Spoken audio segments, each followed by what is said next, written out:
Hey there! Thanks for tuning into Duckbricks, and welcome to a brand new episode of Bionicle Retold, the show where I tell the entire Bionicle storyline in chronological order from the beginning to the end.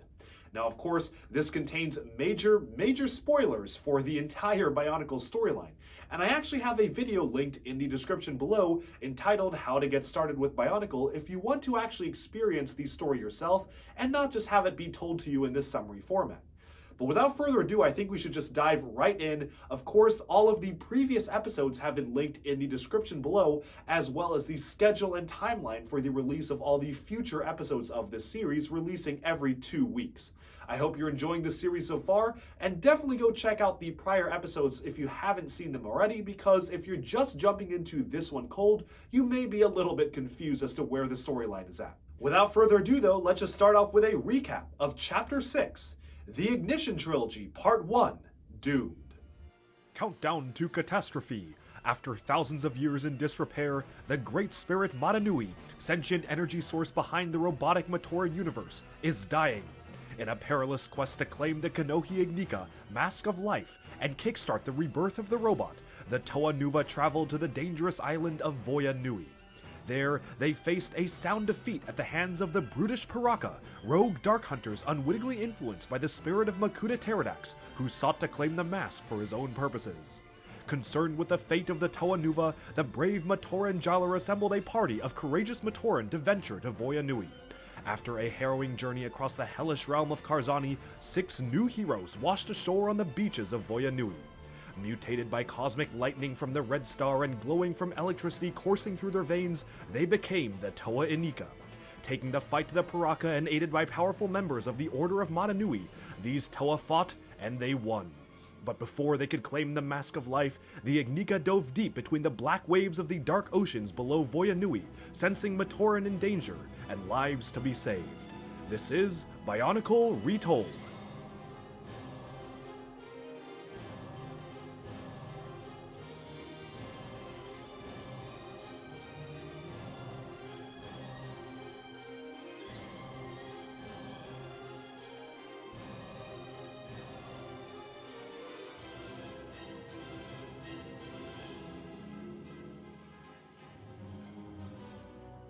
Chapter 7, The Ignition Trilogy, Part 2, Sacrifice.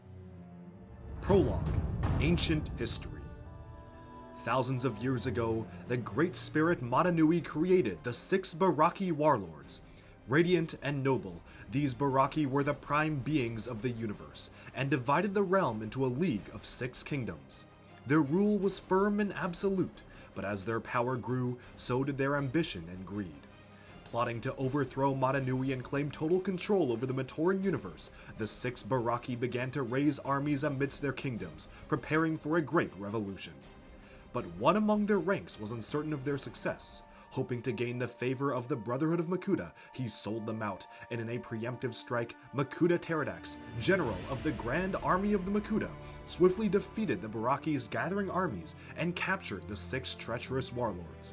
But before the traitor could reveal himself, the mysterious Botar, servant of the Order of Madanui, revealed himself to the assembled warlords and Makuta, teleporting the Baraki to the darkness of the pit prison as penance for their crimes. Thousands more years passed in darkness, where the Baraki stewed and rotted away in their confinement. When Pterodax himself enacted his grand plan to overthrow Madanui and cast him into a deep slumber, the great cataclysm's violent earthquakes ripped the prison of the pit apart, flooding it with the mutagenic waters of the pit. No longer were the Baraki prime physical specimens. Instead, they were now grotesque, hideous creatures of the deep, cursed to live beneath the waves of Aqua Magna. In their escape, the Baraki began to seize control of what little land they could beneath the ocean, erecting a massive stronghold above the ruins of the pit. But their brief rule was not to last, and during a freak accident, a chunk of land broke off from the island of Voya Nui and crashed deep beneath the waves, carrying a small population of Matoran with it. Utterly demolishing this Baraki stronghold, the landmass known as Mari Nui settled beneath the waves, with the Matoran farming the potent airweed disturbed by its landing to form colossal spheres of malleable oxygen, keeping the mutagenic waters out. Furious and scattered, the Baraki were driven even deeper within the ocean, becoming more twisted and deformed as their hatred for the Matoran of Mari Nui grew, and their singular drive to escape the Black Waters grew even stronger.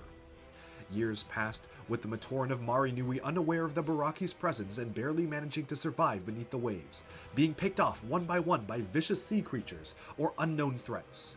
But all that was about to change as the Kanohi Ignika, Mask of Life, sensed their peril and dove deep beneath the waves.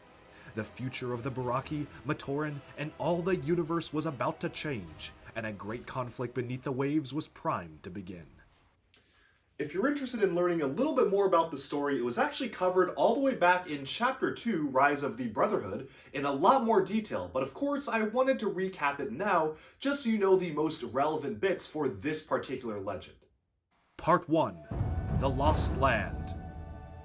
Welcome to Mari Nui, a former coastal village now sunk beneath the waves. This lost land stood as a bastion against the darkness of deeper waters, anchored to the island of Voyanui by a cord of solid protodermis, left over from the eruption of Mount Valmai ages ago.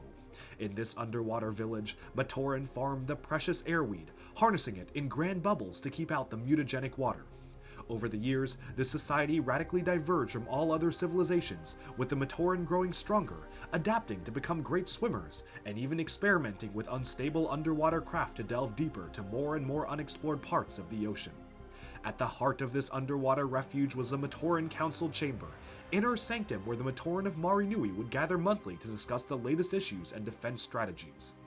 Here, the Matoran formed a direct democracy, with different Matoran leading the meetings each month. This council chamber was the largest room in all of Mari Nui, with a vast domed ceiling that allowed light through crystal skylights lined with light stones. Items that floated down from Voyanui were also stored here before being moved to the Matoran Holy Sanctuary, a place of peace and worship to the Great Spirit Mata Nui. But as more and more Matoran began to mysteriously disappear each day, a state of emergency was declared throughout the underwater city.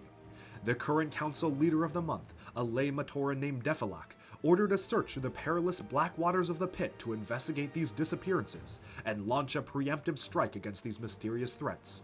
It was at this time of exploration and upheaval that the Kanohi Ignika, Mask of Life, plunged deep beneath the waves surrounding Voyanui, sensing the Matoran of Mari Nui in grave peril. As the glowing golden mask descended into the deep, it was observed by the Matoran of Mari Nui, who sent out a search party to retrieve it, unaware of its true value. But deep in the darkness of the pit, the Baraki also watched the mask's descent and prepared to seize it for themselves. Twisted by their time beneath the waves, the 6 former warlords reconvened for the first time in ages and plotted to seize the Mask of Life together, hoping its transformative power could provide salvation, curing them of their mutations. The first of them was the cold and ruthless Kalma, whose mutations gave him regenerative properties and squid-like features. Commanding an army of giant squids, Kalma was a formidable threat, and was responsible for breeding an army of smaller sea squids, parasitic life forms that could be fired from specialized launchers. Next was Elek, a bitter but cautious former warlord, suspicious of the other Baraki in his firm belief that one among their ranks had betrayed them. Elek led his own army of venom eels, and was protected by a brutish lieutenant named Nocturne, who he'd recruited during his time in the pit prison. Moving onwards, Mantax was the most secretive of the Baraki, who spent most of his time alone, lurking beneath the sand with his incredible hunting skills. He too led a unique army of underwater rays, using them as packs of hunting animals to forage for food and prey amidst the ocean. Most dangerous of all was the scheming Takadox, always seeking an edge over friend and foe alike. He was the most skilled of the Baraki at planning, seeing life as a game board and everyone as pieces to be moved as he wished. Despite not being physically strong, Takadox's greatest ability was a powerful hypnotic sway, which he could use to command the minds of lesser beings. Takadox used his hypnotic ability to continually hypnotize Karapar, the 5th Baraki who once had a strong mind, but whose mental skills were eroded due to centuries of Takadox's hypnosis. The strongest and most brutal of the Baraki, Karapar devolved into little more than a brutish bodyguard, commanding an army of Karas crabs and pit war tortoises to ride into battle. And lastly, they were led by Prydak, the vicious and arrogant shark-like Baraki, whose wit and speed propelled them to the top of their ranks. Establishing himself as the alpha male of a group of Takia sharks, Prydak transformed them into his personal legion, becoming one of the most dreaded forces of nature. These 6 Baraki met and schemed as they discussed plans to seize the Mask of Life for themselves. In the past, they had seen no strategic value in attacking Marinui, so they let the Matoran be. But now that the Ignika was about to fall into the possession of these underwater Matoran, things were about to drastically change. Part 2. Darkness of the Pit. As the Baraki plotted and formulated plans, the Mask of Life fell into the possession of a Ga-Matoran scout named Kyrex. As she took hold of the mask and brought it back to Marinui, the raw energy of the Mask of Life leaked out, bringing inanimate objects to life all around her. Little did she know, but every being who touches the Mask of Life is cursed with a unique and twisted power, which in this case was to bring objects around her to life and sentience. As seaweed and plants sprouted mouths and began to scream and writhe around her, Kyrex recoiled in horror, terrified by the raw power of the mask. Just as she was about to be overwhelmed by the plants come to life, a Po-Matoran hunter named Dekar leapt into action, saving her from their grasp. Terrified into silence, Kyrex gave the mask to Dekar and fled without any other words. Meanwhile, deeper in the ocean, Takadox began to form schemes of his own, hypnotizing Elek's lieutenant, Nocturne, to deliver the mask to Takadox should it fall into his hands. After being caught by Kalma, Takadox managed to convince him that he was spying on Mantax, whose secretive and distrustful nature caused many of the Baraki to not trust him in turn. And as the 2 Baraki began to scheme against Mantax and followed him deeper and deeper into the pit, they were ambushed by the monstrous Zyglak, who had retreated into the depths of the Black Waters eons ago after being driven forth from Metru Nui in the early days of the Matoran universe. If you recall back to Chapter 1 beginnings, the Zyglak were hideous lizard-like creatures created by the Great Beings by accident. They were opposed by the Hand of Artaka and the very first Toa teams, who eventually succeeded in driving them from the face of the Matoran universe. In a quick skirmish, Takadox and Kalma struggled to free themselves from the grip of the Zyglak. Thinking fast, Takadox directed his hypnotic abilities to Nocturne once again, provoking him to rush at the Zyglak and allowing himself and Kalma to escape. During this brief conflict, the Matoran of Marinui geared up for an underwater exploration into the waters of the pit. Council leader Defalak and his close friend Gar gathered a small strike force of Matoran on an expedition into the unknown. The 4 Matoran, joined with a Ta Matoran named Sarda and a Ga Matoran named Idris, clustered together in Defalak's ramshackle submarine and descended into the depths. As they delved deeper and deeper, they came upon the territory of Prydak and his Takia shark army, who attacked their craft from all sides and utterly destroyed their submarine. In the commotion, Sarda was tossed out as bait for the sharks, mutating into a water breather in the process, while the rest of the Matoran were captured by Prydak and brought to his chambers for interrogation. Unaware of this catastrophe, Dekar, the Po-Matoran who currently held the Mask of Life, began to ponder the nature and powers of the mysterious Kanohi. On his way back to the city, he was assaulted by a vicious venom eel, and despite all his attempts to harm or kill the creature, Dekar was unable to injure the creature whatsoever. In shock and fear, Dekar witnessed a massive swarm of venom eels headed directly for the city, led by the Baraki Elek, who believed the Mask of Life to be held within the city's gates. Quickly retreating back to the safety of the city, Dekar rushed to warn the others, unaware that he had been cursed by the Ignika to radiate healing energy from his body, making him unable to deal harm to any living being. Meanwhile, Takadox ordered Karapar through hypnosis to kidnap Kyrex for information regarding the mask. And although the overall interrogation had proved to be a failure, Takadox and Karapar both learned that the Mask of Life was still in Marinui.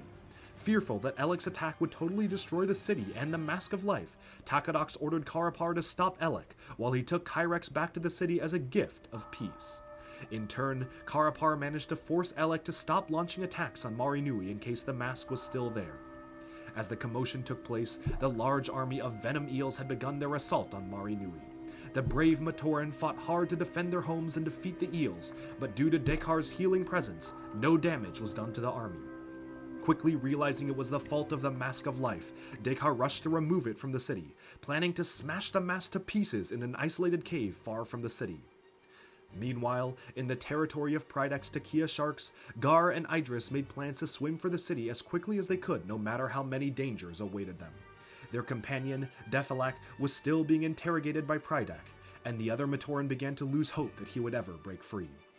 As the two Matorans staged their escape, Dekar was spotted by Kalma and Mantax, who chased him to the isolated cavern. And in a swift stroke, Dekar brought a sharp rock down on the Mask of Life, sending shockwaves of energy as he cracked the surface of the legendary Kanohi. Just then, Kalmar seized Dekar with his tentacles as the Ignika fell from his grasp. But the sentient nature of the mask acted to defend itself, reaching out to a simple eel with life energy and transforming it into a 300-foot-long monster. The massive growth and transformation of this creature drove it mad, and as it writhed through the waters, both Dekar and Kalma were knocked unconscious, with Mantax quickly burrowing beneath the sand to escape its unfocused wrath. As Prydak continued interrogating Defilak about the Mask of Life, growing tired of his stalling tactics, they were interrupted by the maddened 300-foot eel, which had dove deeper into the ocean with chaos in its wake.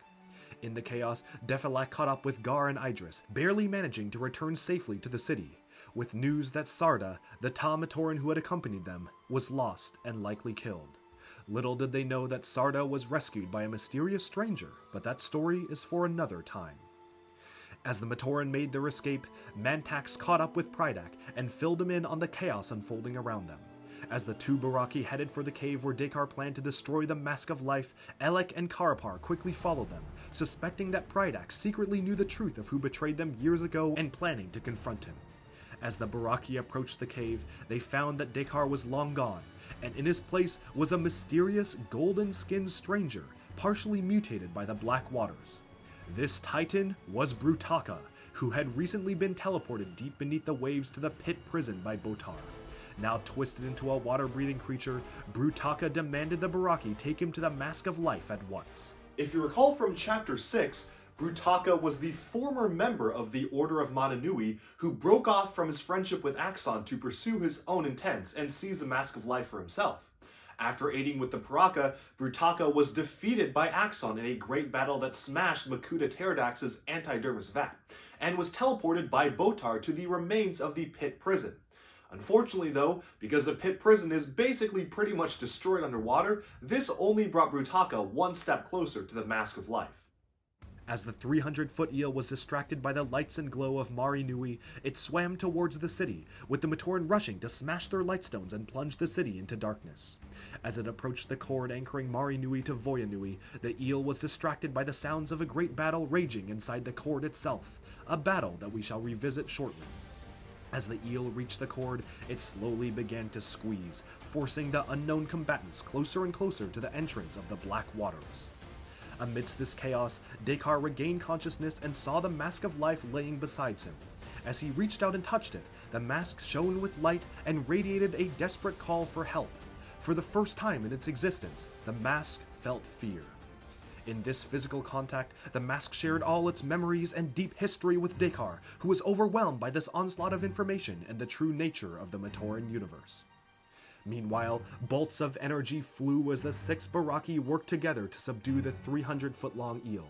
Arriving at the scene, Brutaka made a beeline for Dekar, who was still stunned by the power of the Mask of Life. But before he could claim the mask, Brutaka was dragged deeper into the Black Waters by a giant squid, and Prydak broke off from the battle to seize the mask for himself. Just as Prydak made contact with the glowing mask, it reacted violently, glowing with immense power and energy. In the mask's blinding light, life energy radiated outwards, surging massive transformative beams in every direction, and changing the course of destiny for the six Toa Inika who had just begun their descent into the pit forever. Part 3. Descent into the Deep. As the Baraki, Matoran, and Brutaka clashed over the Mask of Life, the Toa Inika had finalized their preparations and began their descent into the depths of the Black Waters. Traveling through the hollow cord that anchored Mari Nui to Voya Nui, the Toa Inika were immediately embroiled in a non-stop three-way battle with the Zyglak beasts and the mad half-being Vezon, who had followed them from the chamber of the Mask of Life in his attempt to regain the Ignika. As the Zyglak captured Vezon and dragged him away, the Toa Inika continued to blast through their ranks, voyaging deeper and deeper to the depths of the ocean. Just then, as Dekar touched the Mask of Life and it sent out a transformative cry for help, the six Toa were struck by its energy, their very bodies and anatomy transformed to adapt to the ocean environment. No longer were they Toa Inika. Now, they were new, water-breathing Toa, complete with new masks, weapons, and armor that were perfectly suited to their new habitat. As the Toa reeled from their transformation, the battle for the Mask of Life still raged. As energy shockwaves radiated from the mask, the Matoran Dekar, strangled by Kalma and close to death, was transformed into a reincarnation of the long-dead jailer of the pit, Hydraxon.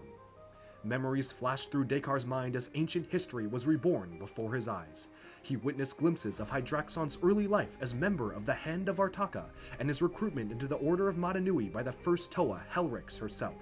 He saw himself train the 6 Toa Mata in tests both physical and mental, building their team bonds. He witnessed Hydraxon train his personal energy hound Spinax and use the powerful beast to test the Toa Mata. And as the 6 Toa Mata descended into stasis in their canisters, Dekar witnessed firsthand how Hydraxon was assigned to be the guardian and jailer of the pit prison, with a fleet of emotionless Maxilos guards protecting him. And then there was darkness. When the great cataclysm struck and demolished the pit, Hydraxon was gravely injured. And to all of history, his story ended when Takadox, stumbling upon the injured jailer, took the opportunity to finish him off once and for all. But to Dekar, these memories were lost, and the power of the Mask of Life overwrote his consciousness completely, bearing his original personality. In Dekar's place was the mighty Hydraxon, Titan jailer of the Order of Madanui, with a quest to capture everyone in the open ocean, friend or foe, as he believed them all to be escaped pit prisoners. As this happened, the new Toa fought for their lives against the 300-foot-long Venom Eel. Kongu unwittingly used his new Kanohi Zath, the Mask of Summoning, and summoned countless normal Venom Eels. Matoro then activated his new mask, discovering to his repulsion that it was a Kanohi Trina, the Mask of Reanimation, with the deeply immoral power to allow its user to give artificial life to any corpse or dead body, resurrecting them to serve as brainless servants of the user's will. Using the mask, Matoro reanimated the long-dead carcass of a Takia shark, setting it forth against the mighty eel. Huki, using his new Mask of Gravity, forced the eel to rapidly sink to the ocean floor, knocking it unconscious and ending the chaotic battle. Appalled by the gruesome power of his new mask, Matoro vowed to never use it unless under extreme circumstances. Throughout the events of Chapter 6, the Kanohi Ignika, or Mask of Life, wished to continually test the morality and willpower of Matoro. As Matoran, it tested him deep within the dark tunnels to Karzahni's lair, and it also tested him in the Chamber of Death, where Matoro volunteered to sacrifice himself for his friends. Now, bestowing this very corrupt and immoral mask on Matoro was the latest in a long line of tests of Matoro's morality and willpower. With the battle won, the Toa approached the city of Mari Nui, but the Matoran were wary of these 6 strangers and asked that they prove themselves as Toa by fighting back against Karpar's Keras Krab army, which was ransacking their airweed fields. As leverage, they demanded one among their ranks stay with them while the other 5 Toa undertook the quest. And so, Matoro stayed behind, soon realizing the power of the Ignika had changed them forever, and he could no longer breathe air. In these airweed fields, the remaining 5 Toa were ambushed by the Baraki. Claiming to be fellow prisoners of the pit like them, the 5 Toa managed to trick the Baraki into trusting them, but this ruse only served to further confuse the Matoran of Mari Nui, who drove out Matoro from their city, thinking him to be allied with the Baraki. As Matoro fled the city, he was captured by Hydraxon and taken to what remained of the pit prison to be confined in a solitary cell. Distrustful of the Toa, the Baraki placed the 5 remaining members in sea caves while they discussed amongst themselves what to do with them, and what to do with the Mask of Life, which had fallen into Prydak's possession following the events of the battle. When it became clear that none of the 6 Baraki could agree on how to use the mask or what to even do with it, they decided to temporarily place it in Nocturne's safekeeping, thinking the brainless lieutenant would merely protect the mask and follow their orders. But the dim-witted Nocturne soon discovered that the mask granted him the curse of death, and everything he made physical contact with immediately shriveled and died. Overjoyed with this terrible new power, Nocturne abandoned his post, taking the mask with him.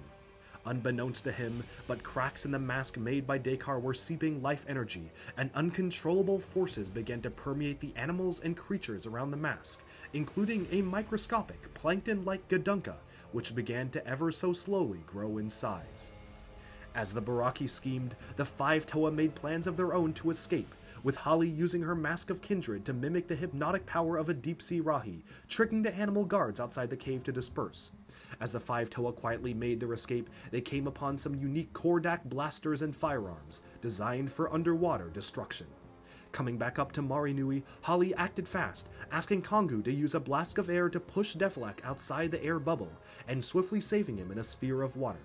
Stating that if they wanted to kill the Matoran, they had the power to do so, Holly returned Defilak to safety, and in turn earned the trust of the Matoran of Marinui. Swearing to protect the underwater city and reclaim the Mask of Life, the Toa were renamed the Toa Mari, symbols of their duty to protect the city.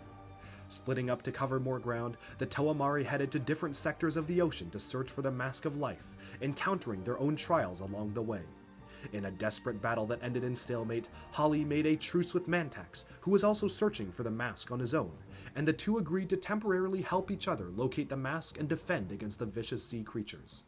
Jaller and Kongu confronted Kalma and Karapar, and were immediately engaged in a battle with energy-sucking squids.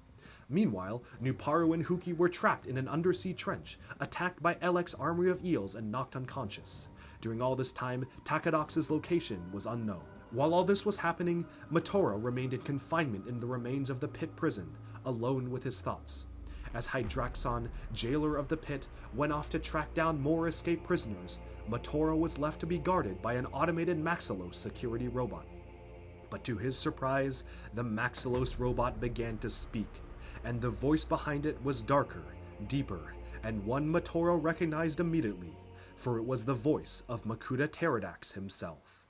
In Chapter 2, we discussed the evolution of the Makuta, and how they exist in an antidermis state, which is fully gaseous and basically, for all intents and purposes, like a ghost.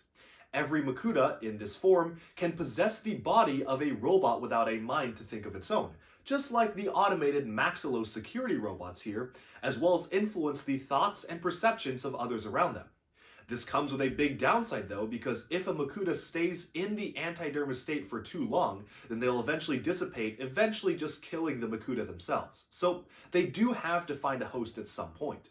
In Chapter 6, when Axon smashed the antidermis vat, Makuta Pterodax's spirit was released, and eventually, somehow, he made it down to the waters of Marinui and possessed this Maxilos robot. As Matoro claimed that Pterodax would never win, and the Toa would triumph over the Makuta, Pterodax only laughed, and in a single swing, he freed Matoro from his cell. The reason? Pterodax was now on his side, or so he claimed. Wary of Pterodax but thankful for his newfound freedom, Matoro agreed to keep Pterodax's identity a secret, just as he had kept the secrets of Turaga Nuju safe for years upon the island of Madanui as his soul translator. Leaving the cell together, Pterodax instructed Matoro to travel with him to regions unknown and deeper parts of the ocean. As Matoro and Pterodax traveled together, the 5 remaining Toa Mari continued their search for the mask. Holly and Mantax traveled together, while Jaller superheated the waters around him to force a truce between him, Kongu, Kalma, and Karapar. In this uneasy stalemate, Jaller proposed an alliance with the Baraki, promising to revert them back to their original prime form should they retrieve the mask. Kalma and Karapar agreed, with one condition: Prydak would have to be killed, as the 2 Baraki already suspected him for knowing the truth about who betrayed them eons ago, and hiding it from them. Meanwhile, Huki and Nuparu came too, blasting past Elek's eels and heading for Marinui to regroup. In deeper, darker waters, Pterodax and Matoro encountered hundreds of Takia sharks, remnants of Prydak's vicious army. In a desperate battle, Pterodax refused to help Matoro, forcing the Toa to activate his Mask of Reanimation to resurrect the bodies of dead sharks to rip their living kin apart. Winning the battle but revolted at what he had to do to survive, Matoro continued onwards with Pterodax, who in turn was pleased at how quickly Matoro had used the immoral power of his mask. As they delved to deeper echelons of the pit and places long forgotten, Pterodax led Matoro to the corpse of a Toa of water, none other than the insane serial killer Toa Tuyet, who had menaced the Matoran of Metru Nui in her quest for the Nui Stone centuries ago. Recap time. In Chapters 2 and 3, we met the dangerous Toa Tuyet, who lusted after the power of the Nui Stone. The Nui Stone was a dangerous artifact that allows any being to absorb the powers of Toa in a wide radius, essentially taking all their powers and granting them onto the wielder of the Nui Stone, making them one of the most powerful beings in the universe. Toa Tuyet actually possessed the stone back on Metru Nui thousands of years ago, but after a series of murders that she framed on the Dark Hunters, Toa Likan and Toa Nadiki eventually found out and confronted her. During this confrontation, the Nui stone exploded and fragments of it were embedded in Toa Tuyet's chest, right before she was captured by Botar and taken to a mysterious location. Now, the corpse on the ocean floor is presumably Toa Tuyet, or at least what appears to be her. But there's a few more things going on here that not even Makuta Pterodax is aware of, which probably won't even be covered in this chapter alone. So as of right now, just know that, at least in terms of what everyone thinks, this is the dead body of Toa Tuyet. But is it though? Be sure to check in with the future chapters to find out exactly what's going on here. Toa Motoro and Pterodax stood over the battered armor and mask of the long-dead Toa Tuyet. Threatening to kill Motoro, Pterodax demanded he resurrect the body of Tuyet in the hopes that she could provide clues to regaining the Nui stone. As Motoro was curious himself as to what Pterodax's plans entailed, he agreed to resurrect the lost Toa, using the terrible power of his mask to bring a semblance of life back to Tuyet's corpse. At his feet, the Kanohi mask and armor began to move, slowly coming together. What had been a pile of junk a moment before had now taken on a form. Other pieces of armor were rising up through layers of mud, struggling to rejoin the rest. In a sickening and amazing display of power, the body that once belonged to Toa Tuyet rose from the floor of the pit and stood unsteadily, waiting for commands. And that was when Motoro noticed something. Incredibly tiny, almost microscopic pieces of crystal embedded in the dead Toa's armor. These, proclaimed Pterodax, were the fragments of the Nui stone, and all he needed was the proper tool to recreate the stone as it once was. Pterodax boasted that the tool was the ancient Staff of Artaka, and the Toa Nuva were about to claim it for him. Interlude. Scroll of Preparations, Part 1. While all this conflict happened beneath the sea, the Toa Nuva, original heroes of Mata Nui, were on a wildly different quest of their own. Sent by Axon to fulfill a scroll of preparations to awaken the Great Spirit Mata Nui once and for all, the Toa Nuva set forth to fulfill this duty and prepare for the reawakening of Mata Nui. First on the list was the task to awaken the Borak swarms in their proper purpose, to cleanse the surface of the face of the robot, and utterly demolish the island of Mata Nui. Despite some trepidation and resistance within their ranks, Onua finally made the decision to free the Barag Queens, and all around the former island refuge of Mata Nui, the Borak began to awake and achieve their duty, ravaging everything to the ground. Meanwhile, in the darkness of the Makuta's lair, the core leaders and generals of the Brotherhood of Makuta began preparations of their own. Telepathically contacted by Pterodax to begin sending a full strike force to the heart of the robot, Karda Nui, the Brotherhood of Makuta began sending an army of Makuta armed with shadow leeches, specialized Rahi designed to drain the light from any Matoran and turn them into servants of the Makuta. On the side, Pterodax ordered his top general, Makuta Icarax, to intercept the Toa Nuva and seize the powerful staff of Artaka. As this was happening, the Toa Nuva in turn ventured to retrieve the Staff of Artaka, the second item on their list to prepare for Mata Nui's awakening. With the unique power to recreate any broken object, the staff would be crucial in repairs to severely damaged sectors of the robot. Learning it had been stolen by the Dark Hunters long ago, the Toa Nuva confronted the Shadowed One, who made a deal with the Toa. Kill the treacherous Rudaka, who had betrayed the Dark Hunters ages ago to serve Pterodax, and he would tell them where to find the staff.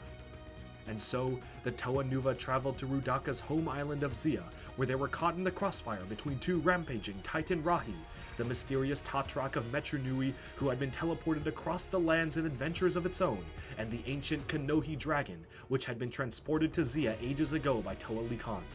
In the chaos, they managed to capture Rudaka, and under threat of death, forced her to reverse her mutations on the Rahaga. And so, in a flash of energy and light, 6 Toa of old stood tall and firm after years of their powers drained. The Toa Haga had returned. Returning to the Shadowed One and promising him that Rudaka was in the hands of the 6 Toa she had mutated long ago, who would show her no mercy, the Toa were then sent to the now abandoned realm of Karzahni, where they encountered Makuta Icarax, who had seized the Staff of Artaka first and defeated all 6 Toa Nuva in battle.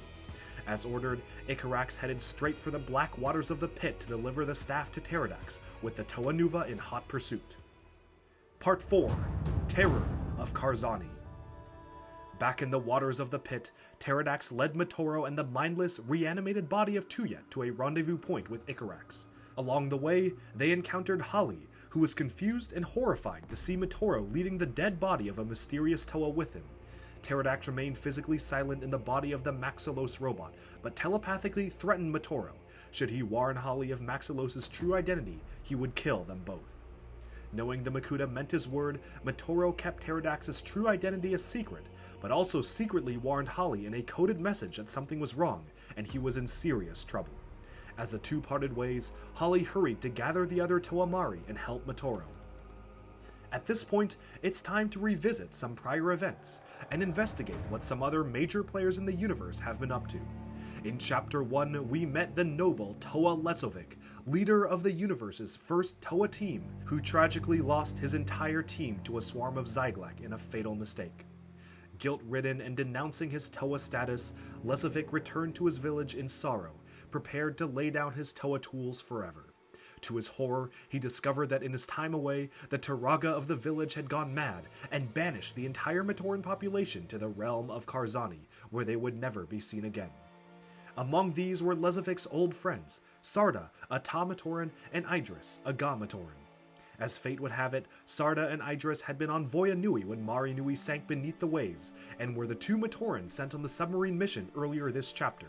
Since that point, Lesovic spent tens of thousands of years wandering the universe, looking for his friends and trying to redeem himself. On his journeys, Lesovic met Toa Jovan, fought the Rahi Nui, defended an island from a group of Vizorak, and explored unknown lands in the south. His wanderings often took him as far north as Karzahni's realm, but he failed to get past the Manas guards protecting it and find his friends before they were sent to the southern continent. Following Karzahni's departure from his homeland, Toa Krakua, now full-fledged member of the Order of Mananui, sought out Lesovic and told him that Karzahni had allied with the Zyglek and was going to attack Mari Nui. That brings us to weeks ago, where in the first Matoran expedition to the Black Waters, Defilak's submarine was ripped apart and the Ta Matoran Sarda was presumed dead. But just as Sarda was about to be ripped apart by Takia sharks, Lesovic arrived just in time, fending them off and saving his old friend.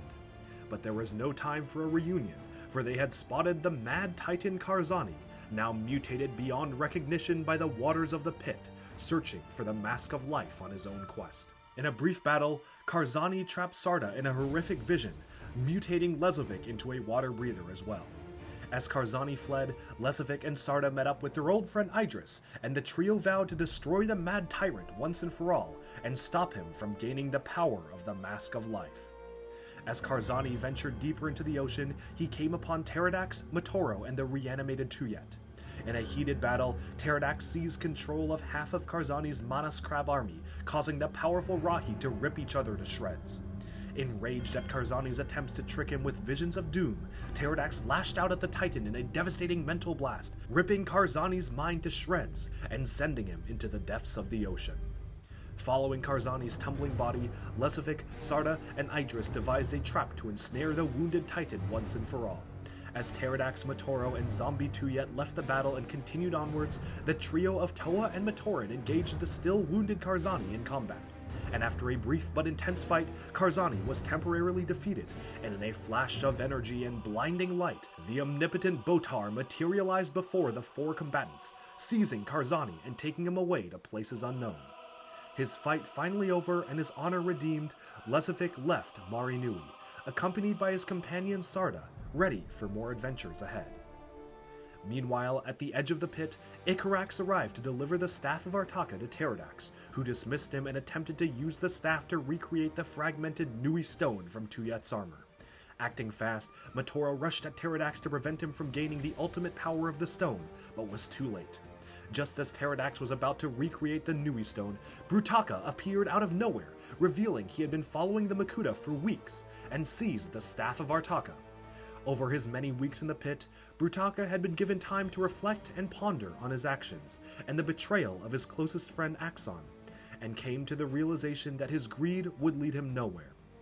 Overwhelmed with immense guilt, Brutaka summoned Botar and gave him the Staff of Artaka for safekeeping, overcoming his personal greed and lust for power, and taking the first step on his long journey back to the light. Telling Motoro to get back to his friends, Brutaka prepared to hold off Pterodax for as long as he could, buying Motoro time to escape as he battled with the Dark Lord. In the chaos as Motoro fled, the reanimated body of what appeared to be Tuyet crumpled to the ground. And in the ferocious attack, the two titans were forced into a stalemate. To buy himself some time to recover, Brutaka told Pterodax that the Mask of Life was in the hands of the brainless brute Nocturne and was ripe for the taking. Forced to break off the engagement by this news, Pterodax left and warned Brutaka that their fight was not over. And so, the final countdown was about to begin. Seeping life energy and leaking cosmic rays, the Mask of Life began to curse all around it, with its current bearer, Nocturne, none the wiser. The resurrected Hydraxon continued his patrols around the pit, Nocturne in his sights as one of the most notorious escaped prisoners.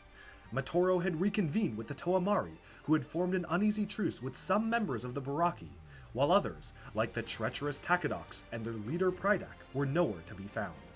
The robotic Maxilos robot, possessed by the spirit of Makuta Pterodax, was on a direct course to the Mask of Life, which in turn was slowly succumbing to its sustained damage. Time was about to run out for the universe, and in these final moments, everything was about to change. Part 5. Final Moments. As Nocturne held the Kanohi Ignika Mask of Life, he gloated at the terrible curse it granted him, suffocating all life where he walked. Just then, Hydraxon was the first to encounter him, and in a quick fight, Nocturne was soundly defeated. As Hydraxon stared at the Mask of Life, small pieces of memories began to flash before him. The original memories of the Pomatoran Dekar, whose dying will was to destroy the Mask of Life, which he deemed too dangerous to be kept intact. With this small part of Dekar's consciousness fueling his actions, Hydraxon prepared to fire upon the Ignika and destroy it once and for all. But his blast was knocked off course by Toahali, who had arrived first with Mantax to protect the Mask of Life. In the explosion, the Ignika fell in possession of Mantax, who was cursed to drain the energies of all around him and strengthen Mantax in the process.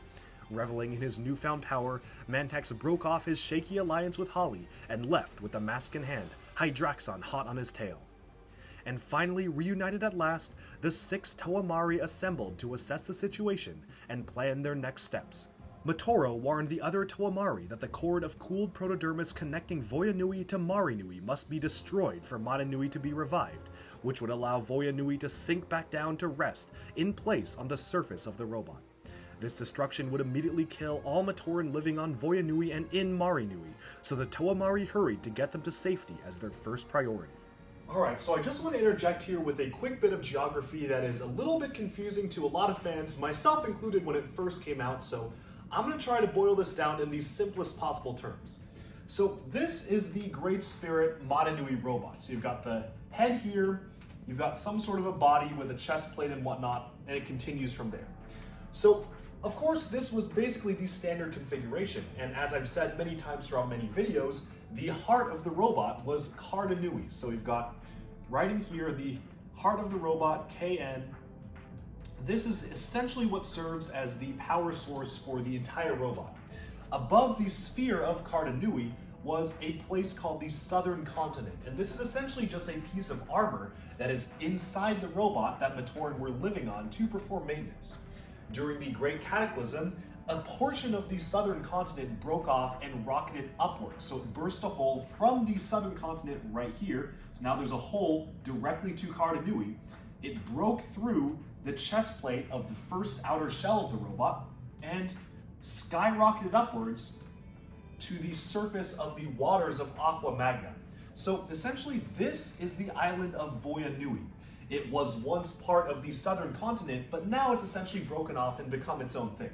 So of course that means that the waters of Aqua Magna, particularly the mutagenic waters, are now starting to seep inwards into Karzahni through the hole it created, causing a great waterfall to be formed and essentially filling up the base of Karzahni with a swamp. But that's not really relevant for right now. What is relevant though is that during a freak accident several thousand years later, the coastal village of Marinui, which was on Voyanui, sank down back beneath the ocean and rested somewhere near the Karzahni hole spot right here. So we've got Marinui underwater, part of Voyanui above water, and then of course on top of Voyanui we have Mount Valmai, the secret hiding place for the Mask of Life. So eventually when Mount Valmai erupted, you've got a ton of molten protodermis cascading down the island. This molten protodermis went down the side of Voyanui and connected itself to Mari Nui underwater, forming this cord that eventually got cooled over time because of course it was molten protodermis trickling into the water. And that's what this whole cord thing is. To kind of expand out from here, you've got the whole island of Mari Nui here, this cooled molten protodermis cord that's essentially a spike that's anchoring Voyanui, the larger island, in place. So essentially what the Toa Mari need to do is, if they want to repair the Great Spirit Robot, right, they've got to repair and plug the holes in the exterior wall as well as the hole above Karzahni. And in doing so, they got to somehow get Voyanui back down. And they realized a way to do this. So actually, Makuta Pterodax explained part of this to Matoro, and Matoro was sharing it with the others. But what they had to do was essentially just destroy the cord here. If you blow up the cord, then Voyanui will come crashing back down to the original spot it was supposed to be.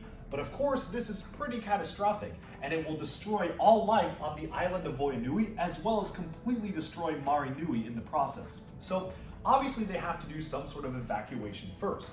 But if the Toa succeed, then Voyanui rockets back down, let's get rid of this extra stuff here, would destroy Mari Nui, plugging back the hole, and Voyanui would have been no longer on the surface of the water.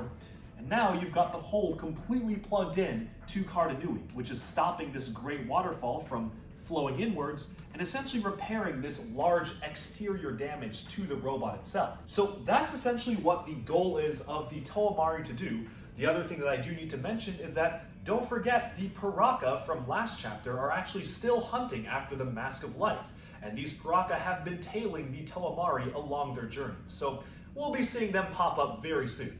And one final thing, in order to actually resurrect the Great Spirit Robot, someone needs to actually bring the Mask of Life into Karzahni, because that is the heart of the robot. They have to somehow get past through the hole while Voyanui is plummeting down to kickstart the heart of the robot once again, in the process of it falling down and Voyanui returning back into place. So if you wanted to revive or at least prevent Mata Nui from dying, you gotta get into Karzahni with the Mask of Life first. So that's essentially where the stage is set, and we can get back to the story now.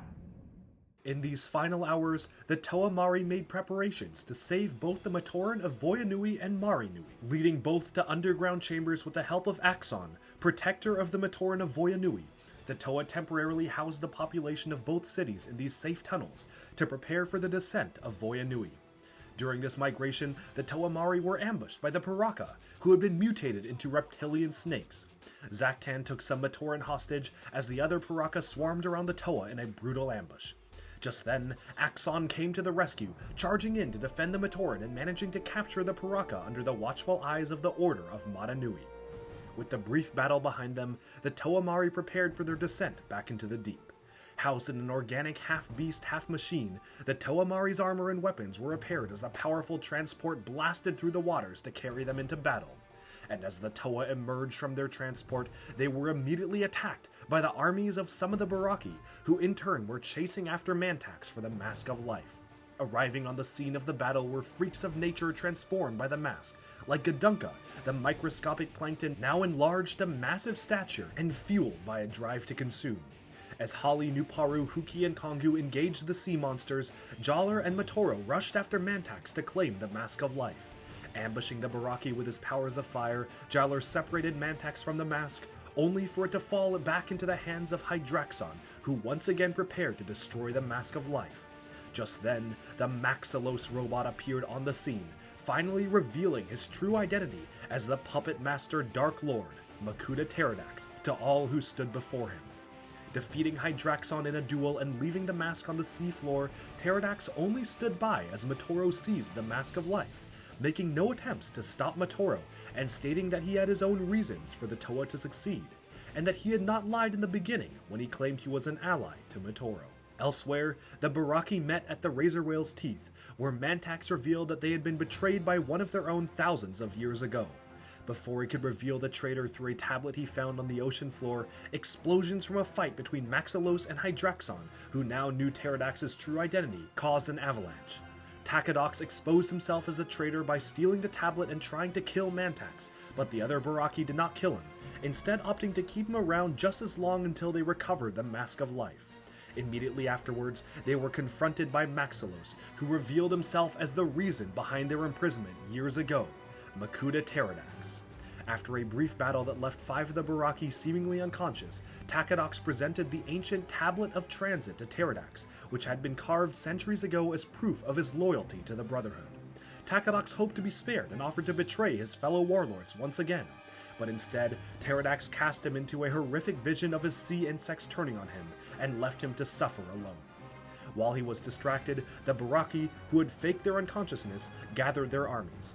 They ordered them to attack the Maxilos robot, damaging it beyond repair and departing with their armies, intent on acquiring the Ignika again. Hydraxon then found the damaged Maxilos, but noticed that it no longer held any sign of Makuta Pterodax, who had once possessed it, but now had mysteriously transferred to another unknown host. The Toamari, once again reunited with the Ignika, fired their blasters at the cord and destroyed it, sending Voyanui plummeting to the depths, where it smashed Marinui to pieces and sank ever deeper towards its original location on the robot. Pulled along in its wake, the Mask of Life was tossed into the current, with the Toamari and Baraki in hot pursuit. Catching up with the mask, Motoro seized it to make a beeline for the gap to Karzahni to restart the heart of the robot. But as he swam, the color slowly faded away from the mask, and all around it felt its life force weaken and die. Motoro had been too late, and the great spirit Marinui was dead. Refusing to let their journey end that way, Motoro still continued on his path to Karzahni, desperately fighting to save the universe. To buy him time, Jaller and the rest of the Toamari made a final stand against the armies of the Baraki and their vicious attacks, fully prepared to sacrifice themselves for Motoro. As Voyanui continued its ascent, Motoro managed to catch up, slipping through the holes in the Karzahni dome and plummeting down a vast waterfall in the heart of the robot, just before the Voyanui armor plate slammed into place. As the Toamari fought a losing battle against the Baraki and their armies, Jaller realized he would have to make the ultimate sacrifice: perform a Nova Blast. An extreme ability that would prove fatal to all around the vicinity of the explosion, the Nova Blast is the ultimate expression of a Toa's elemental power that would kill all 6 Baraki, their armies, but also the remaining Toamari with it. Despite the protests of his teammates, Jaller prepared this suicide detonation, superheating the water around him and radiating with fire and light. Meanwhile, as he fell, Motoro felt a strange sense of peace and purpose. Slowly donning the Konohi Ignika Mask of Life, Motoro was overwhelmed with information, viewing the entire history of the mask and learning how to activate its sacred power to restart the heart of the universe. And so, as the consciousness of the mask merged with his mind and Motoro fell through the heart of the robot, he prepared to commit the ultimate sacrifice. Using the last remnant of his individuality, Motoro used the power of the Ignika to teleport the Toamari safely back home to Metru Nui, reversing their mutations and allowing them to breathe air once again. And in his final moments, Motoro felt no fear. He knew his friends, the Toamari, had succeeded, and they could resume their lives in Metru Nui. The Turaga and Matoran across the city would know his friends as true heroes. But Motoro, he never considered himself a hero. As Matoran translated to Nuju, as noble Toa Inika, and as Toamari, all he ever tried to do was his duty.